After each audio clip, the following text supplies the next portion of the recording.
रहीम अस्सलाम वालेकुम। इस कोर्स में हम एवरीथिंग जानेंगे from beginner to advance level regarding particle system. और पार्टिकल सिस्टम बहुत अहम किरदार अदा करते हैं इन योर गेम्स।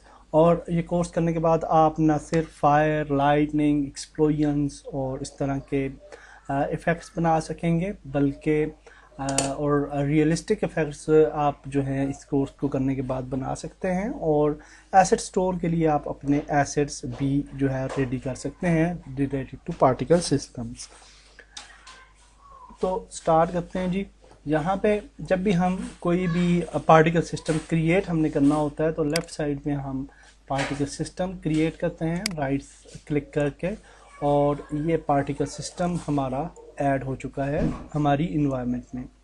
जहाँ पे आप देख सकते हैं कि पार्टिकल इफेक्ट, पास, स्टॉप, पास भी कर सकते हैं, सिमुलेट भी कर सकते हैं पार्टिकल्स को टेस्टिंग पर्पस। और यहाँ पे प्लेबैक टाइम आ रहा है, प्लेबैक स्पीड आ रही है, पार्टिकल्स आ रहे हैं 50 पार्टिकल्स जो हैं वो सिमुलेट हो रहे हैं। तो अब हम देखते हैं बेसिक्स इस वीडियो में कि पार्टिकल सिस्टम्स के अंदर क्या क्या चीज़ें हैं जो कि हमें हमारे लिए जानना ज़रूरी है। तो यहाँ पे सबसे पहले आप देख सकते हैं कि ड्यूरेशन आ रही है, और पार्टिकल सिस्टम्स के अंदर आपको लॉट ऑफ ऑप्शंस मिलेंगे। सबसे पहला इम्पॉर्टेंट ऑप्शन जो होता है वो शेप है, और शेप के अंदर बेसिक आपकी शेप्स हैं।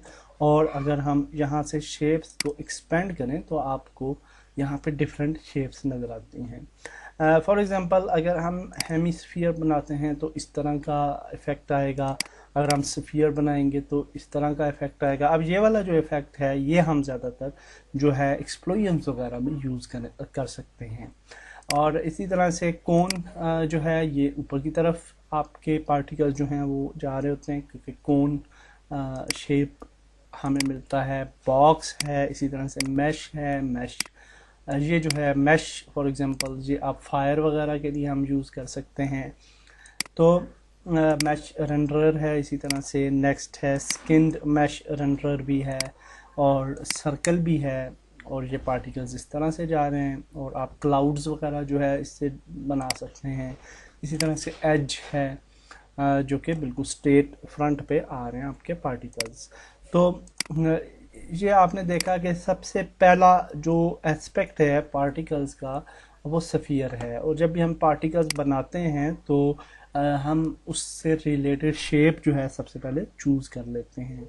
उसके बाद आपके पास रेडियस भी है, और आप इसके रेडियस को बढ़ा भी सकते हैं। अगर 5 का रेडियस देंगे तो ज़्यादा एरिया में ये जो है वो एक्सटेंड होंगे पार्टिकल्स, और अगर आप कम कर देते हैं इसको तो रेडियस बिल्कुल छोटा हो जाएगा। और आप देख सकते हैं कि अब या छोटे से रेडियस में हमारे पार्टिकल्स जो हैं वो एक्सप्लोड हो रहे हैं। तो इसको बंद कर देते हैं।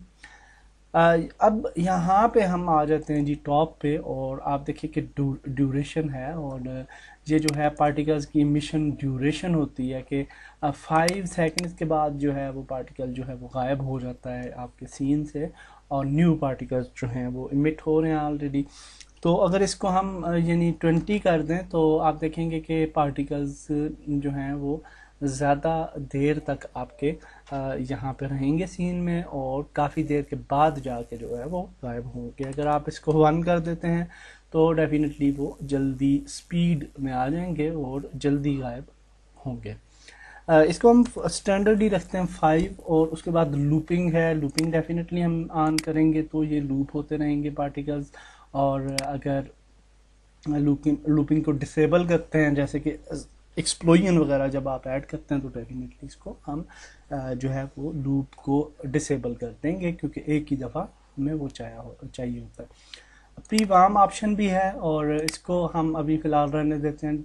और स्टार्ट डिले, तो ये ऑप्शन है, इसका ये मतलब है कि आपके पार्टिकल्स कितने डिले के बाद जो है वो अपीयर होते हैं। और ये एक्सप्लोजन वगैरह जब हम क्रिएट करते हैं उस तरह के इफ़ेक्ट्स तो डेफिनेटली ये काम आता है। और ये इसलिए काम आता है क्योंकि आप देखें जब भी आपका जो पार्टिकल सिस्टम है यानी जब भी एक्सप्लोजन वगैरह होता है तो आपका इंस्टेंटली पार्टिकल्स इस तरह से एमिट नहीं होते, बल्कि उनके ऊपर सर्टन जो है आपको वो एक लोड वगैरह डालते हैं शुरू में, यानी उनके ऊपर फोर्स अप्लाई होती है और फिर कोई चीज़ जो है वो एक्सप्लोड होती है, तो विद सर्टन डिले।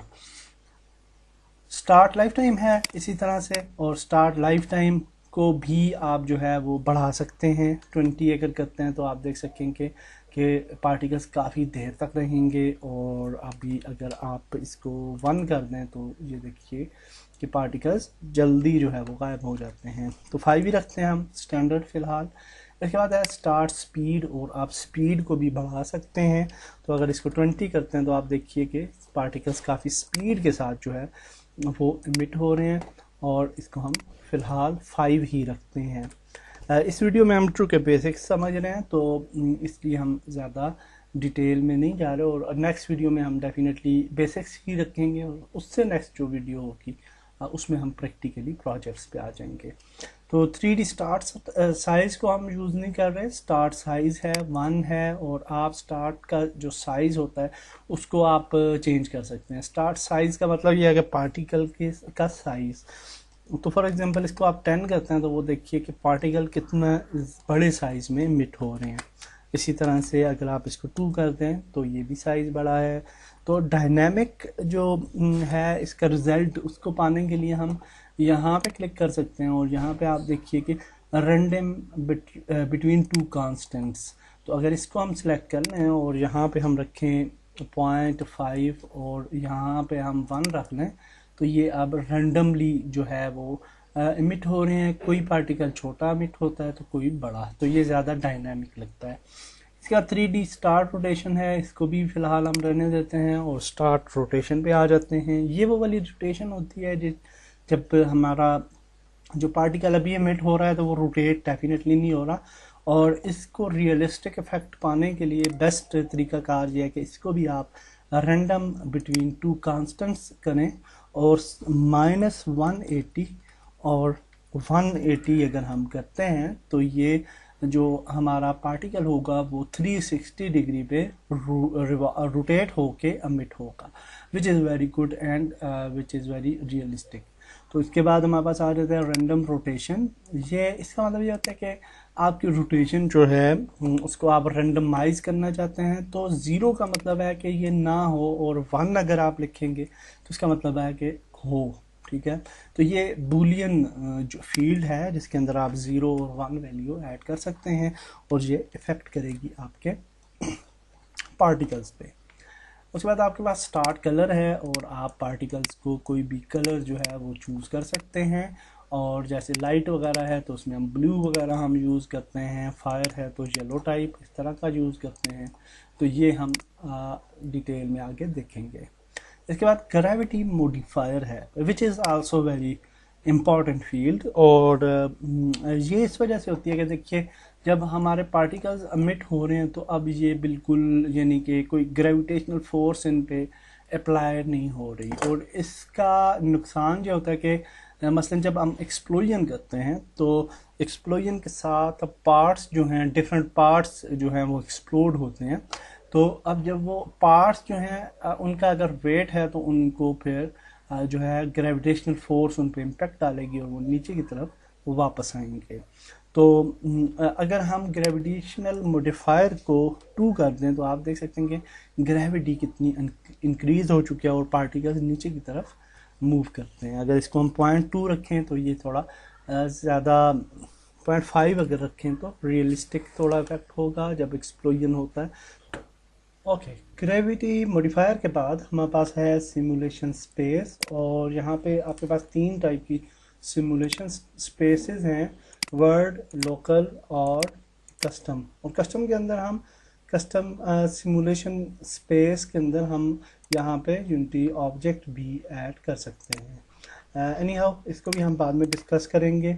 और इसके बाद हमारे पास आ जाता है सिमुलेशन स्पीड, और सिमुलेशन स्पीड जो है उसमें और स्टार्टिंग स्पीड में यानी डिफरेंस है। स्टार्ट स्पीड में अगर सिमुलेशन स्पीड पे को आप बढ़ा लें तो अभी आप देखेंगे कि बहुत फास्ट हमारा सिस्टम जो है वो काम करता है। इसके बाद हमारे पास आ जाता है स्केलिंग मोड, और इसके अंदर भी लोकल है, शेप है और फिर हायरार्की है, और इसको भी हम बाद में डिटेल में डिस्कस करेंगे। प्ले ऑन अवेक यानी जब भी हमारी गेम रन होगी तो ये ऑटोमेटिक प्ले होना शुरू हो जाएंगे पार्टिकल्स, या इसको आप डिसेबल कर सकते हैं, और जब हम इस पे प्रोग्राम के थ्रू यानी ट्रिगर्स पे या इवेंट्स पे हम इसको पार्टिकल सिस्टम को रन कर सकते हैं। इसके बाद हमारे पास आ जाता है मैक्सिमम पार्टिकल्स, और मैक्सिमम पार्टिकल्स भी बहुत इम्पॉर्टेंट चीज़ है। जब ये जो 1000 पार्टिकल्स हैं ये बहुत ज़्यादा हैं, और होता ही है कि जब बार बार आप गेम के अंदर पार्टिकल्स यूज़ करते हैं तो आपके सीपीयू पे काफ़ी लोड आता है, और उससे आपकी जो गेम है वो बहुत ज़्यादा इफ़ेक्ट होती है। तो इसको मैं रेफ़र करूँगा कि 100 तक आप रख लिया करें, विच इज़ गुड अमाउंट, और इससे आपको लोड भी आपकी गेम पे कम पड़ेगा।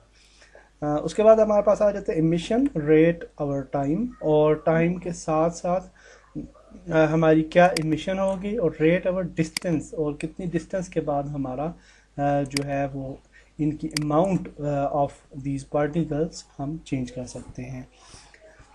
बेसिक फर्स्ट वीडियो में हम यहाँ तक ही सीखते हैं, और नेक्स्ट वीडियो में हम डिटेल में बाकी चीज़ों को भी देखेंगे, और फिर हम डेफिनेटली प्रैक्टिकल इम्प्लीमेंटेशन करते जाएंगे पार्टिकल्स सिस्टम की इन यूनिटी।